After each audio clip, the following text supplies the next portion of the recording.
এই প্রতারণার সাথে জড়িত কোম্পানির যারা এমডি ছিলেন, এমডির পরে যারা ছিলেন এবং কোম্পানির যারা উচ্চ লেভেলের লোকজন আছে, তারাই টাকাগুলো আমার মনে হয় আত্মসাৎ করে এই গ্রাহকের টাকা দিচ্ছে না, বা এইভাবে লাগাতার যদি টাকা না দেয় এই গ্রাহকরা। এবং আমি বলছি যে আমার কথা, আমি যতটুকু জানি আমার কুষ্টিয়াতে প্রায় 450-500 কর্মী ছিল আমার মতো।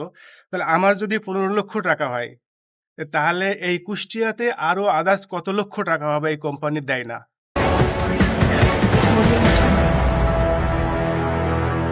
মোহাম্মদ কামরুল ইসলাম। আচ্ছা, ঘটনা কি বলেন এবার?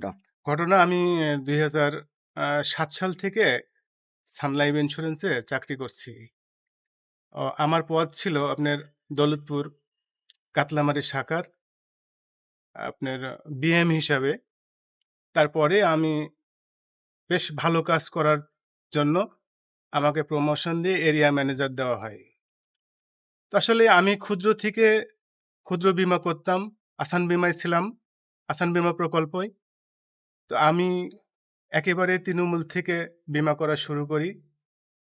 আপনার 53 টাকা বীমার থেকে আমার এখানে 1000, 5000 টাকা মাসিক এই জাতীয় বীমা আমার বেশ কিছু গ্রাহক আছে। আর এই গ্রাহকগুলি আমার একেবারেই দারিদ্র্য সীমার নিচে বসবাস। যা আমার কিছু গ্রাহক আছে, তারা ভিক্ষা করে রাস্তায় মাটি কাটে। আমি এদেরকে বলছিলাম যে সানলাইফে বীমা করো তোমরা, সানলাইফ একটা ভালো কোম্পানি, তোমাদেরকে টাকা ফেরত দিবে এবং লাভ সহ ফেরত দিবে।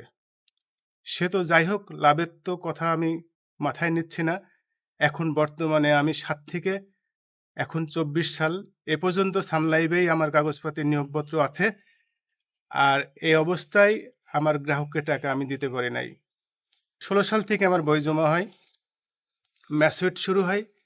এই টাকা দেওয়ার জন্য কোম্পানি আজ না কাল, কাল না পরশু এইভাবে ঘুরাইতে তো এমনও তো অবস্থা, আমি এলাকার বাইরে কোথাও যাইতে পারি না, আমার নিজ গ্রামেই আমাকে থাকতে হয়। আচ্ছা, কোম্পানির যে নামটা বলে, এর সাথে কারা কানেক্টেড, এর নামগুলো বলেন তো, কারা এর সাথে জড়িত? এর সাথে আমি তো মনে করেন আমাদের মালিক ছিলেন জাহিদ মালিক স্বপন, উনি মানিকগঞ্জের এমপি ছিলেন।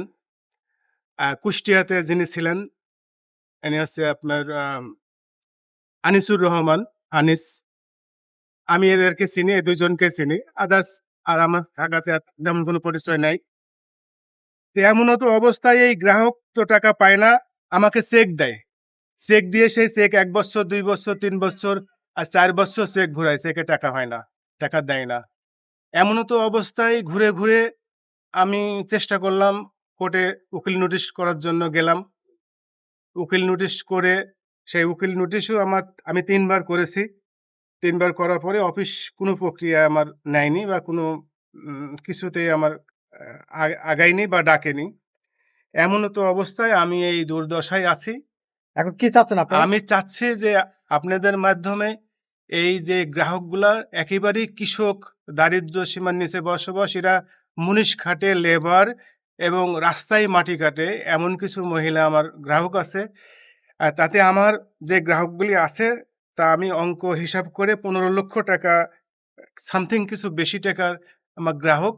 এই গ্রাহকগুলোর টাকা যেন আপনার মাধ্যমে কোম্পানির কাছ থেকে আদায় হয়, এই অনুরোধ আপনাদের কাছে আচ্ছা, রাখছি। আপনার কি মনে হয় যে আসলে এই ইন্স্যুরেন্স কোম্পানির নামে প্রতারণা কেউ করছে, সেই প্রতারণা করলে সেই প্রতারণার সাথে কারা জড়িত?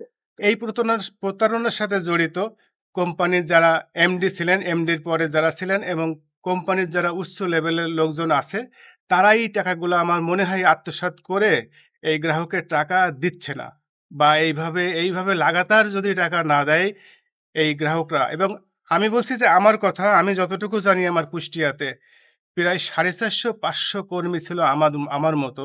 তাহলে আমার যদি 15 লক্ষ টাকা হয়, তাহলে এই কুষ্টিয়াতে আরো আদার্স কত লক্ষ টাকা হবে এই কোম্পানি দেয় না, আচ্ছা, বুঝছেন? আর এবং তারা কি সকলে আপনার মতো? সবাই আমার মতো ভুগছে, এবং এই টাকা কোনো মতেই তারা আনতে পারে না। অফিসে গেলে আমরা ফিরে আসি, অফিস কোনো মতেই কোনো রকম কথাবার্তা বলে না।